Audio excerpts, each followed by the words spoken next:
네, 오늘 주제입니다. G2 한숨 돌리니 이제는 미 EU 무역 긴장 리스크 온이라는 주제로 오늘 이야기 나눠보도록 하겠습니다. 자, 오늘 황금연보 트레이더 그리고 김재준 해설위원과 시간 함께하도록 할 텐데요. 자, 이제 미중 간의 무역 분쟁은 1단계 합의 서명식 이후로 조금 잠잠해지는 것 같습니다. 사실 이행 가능성에 대해서는 아직까지도 좀 의구심이 들고 있는 상태고요. 노이즈가 계속 발생을 하고 있고 또 2차 협상에도 난제가 산적해 있다 이런 우려들이 나오고 있는 상황이지만 어쨌건 양국은 1차 협상에 좀 서명을 했다는 점 이렇게 좀 정리를 해보도록 하고요. 그런데 이제 또 시선은 유럽과 미국과의 이 무역 분쟁으로 옮겨가고 있습니다. 사실 트럼프 대통령은 지금까지 계속 여러 나라들과 함께 이런 관세 분쟁을 일으켜 왔는데 이제 중국과의 1단계 협상이 이루어지고 나니까 이 다음 타겟은 유럽이 될 것이다라는 그런 전망들이 속속 나오고 있는 상황입니다.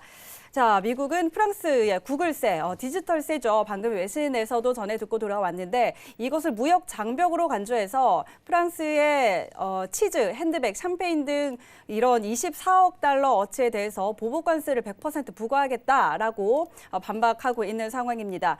자, 그런데도 유럽연합에서는 만약에 미국이 보복 관세를 부과한다면 EU 차원의 보복을 할 것이다라고 서로 맞불을 놓고 있는 상황인데요. 자, 먼저 준 차장님과 한번 이야기 나눠보도록 하죠. 네. 이제는 미국이 중국을 넘어서 EU와 또 분쟁을 벌이고 있는 상황입니다. 자, 이 상황 좀 어떻게 볼까요? 네, 뭐 조그만 산을 하나 넘으니 또 큰 네. 산이 나왔는데 네. 일단 지금 뭐 독일, 프랑스, 영국 대상으로 이제 유럽산 자동차에 25% 관세를 부과한다고 이제 말을 했죠. 네. 근데 요거를 조금 알려면은 조금 배경을 아는 것도 필요할 것 같은데, 네, 제가 또 급하게 또 공부를 조금 했거든요. 예, 네. 설명해 주시죠. 보니까 2015년에 중국, 러시아, 독일, 영국, 프랑스가 이제 서명 대상국으로 참여를 해서 네. 이란과 이제 핵 합의를 타결했습니다. 네. 뭐 주제는 당연히 이란은 더 이상 핵무기를 개발하지 않겠다. 그리고 나머지 6개국은 더 이상 이란에 대한 제재를 하지 않겠다. 이때는 근데 오바마 행정부였죠. 네. 근데 이제 2018년에 들어오면서 또 이제 우리 트럼프 형님께서 또 네. 하고 싶은 또 갑자기 탈퇴를 하면서 이란과의 제재를 또 다시 시작한 거죠. 그러면서 이제 다른 독일과 영국, 프랑스에도 같이 동참을 하라는 식으로 이제 압박을 주고 네. 뭐 겁을 주면서 이제 독일하고 영국, 프랑스도 여기 제재에 동참해서 어쩔 수 없이 이제 이란 원유 수입도 안 하게 됐고 뭐 금융 거래도 안 하게 됐고 그러니까 이런 상황에서는 이제 억울한 거죠. 갑자기 네. 미국은 탈퇴를 하고 자기는 이제 이행을 하고 있는데도 불구하고 유럽 국가들은 자기들과 거래를 하지 않고 네.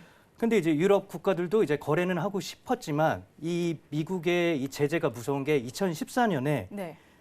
이란과 쿠바가 이제 제재국 대상이었는데 이때 프랑스의 대형 은행이죠. BNP 파리바. 네. BNP 파리바가 이제 금융 거래를 했다가 미국 정부로부터 10억 원의 아니에요. 10억 원이 아니라 10조죠. 10조의 가진금을 물었습니다.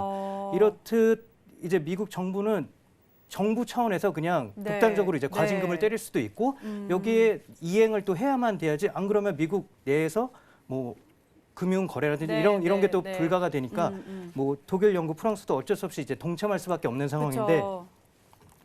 네. 지금도 계속 그런 위협을 가하고 있잖아요. 그렇죠. 이란과 계속 그렇죠. 거래를 한다면 이제 세컨더리 보이콧까지 갈 네, 것이다. 네, 계속 맞습니다. 그런 상황이니까요. 네, 맞습니다. 네. 그러니까 이제 유럽 이제 이 3국 독일, 프랑스, 영국도 지금 이제 미국의 의견에 따라 이제 뭐 이란에 대한 뭐 어떤 제재를 가하지 않으면 안 되는 상황이고 여기에 지금 또 방금 말씀드렸듯이 디지털세도 이제 들어갔잖아요. 네.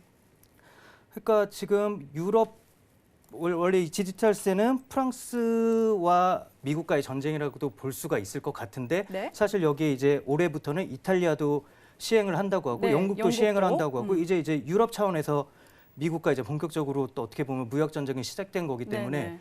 어떻게 보면 이게 중국보다도 조금 더 큰 일이 될 수도 있지 않을까 하는 우려도 생기는데 이거는 조금 상황을 좀 더 봐야 되겠어요. 이게 유럽 쪽에서도 이렇게 미국 쪽에서 이런 제재를 가한다고 해도 무턱대고 또 반격을 할 수만은 없고 이러면 똑같이 또 그쵸. 미중처럼 또 네, 보호무역주의로 네. 가면서 무역 전쟁이 또 일어나게 되는 거거든요.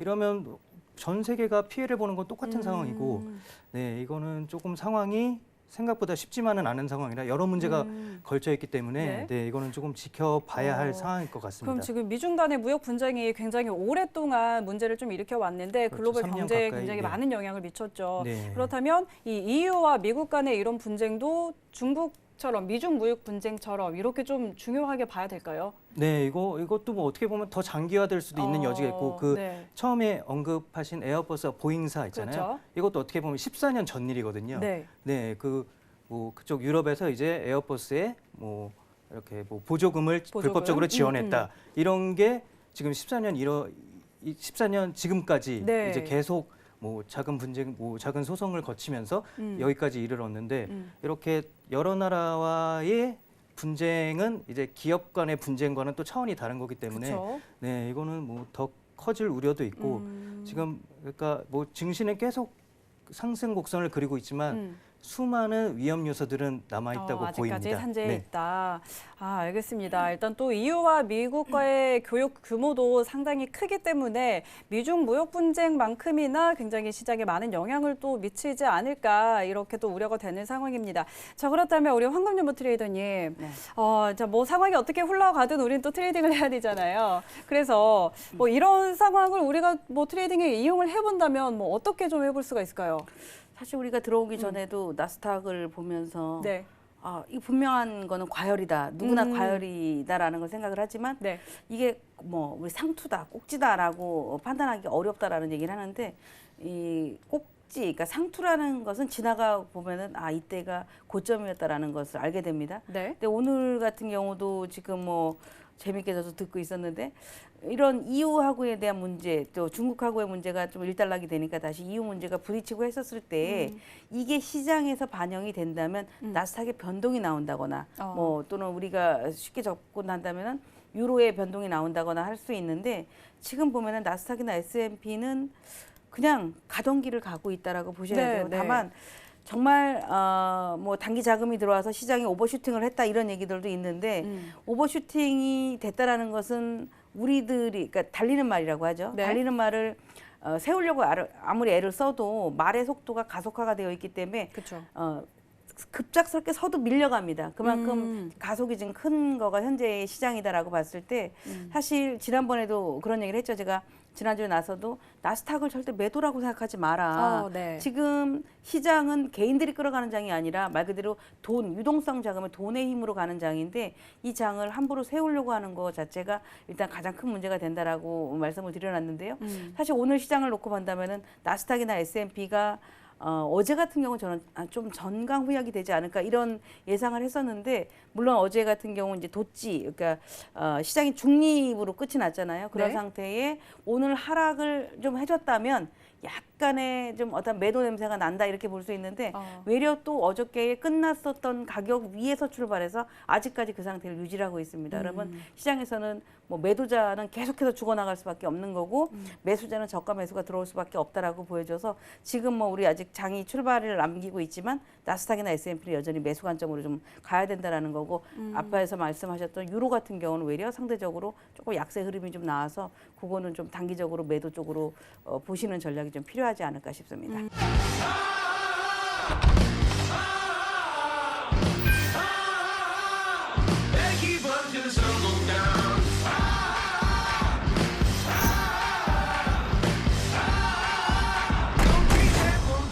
Come on.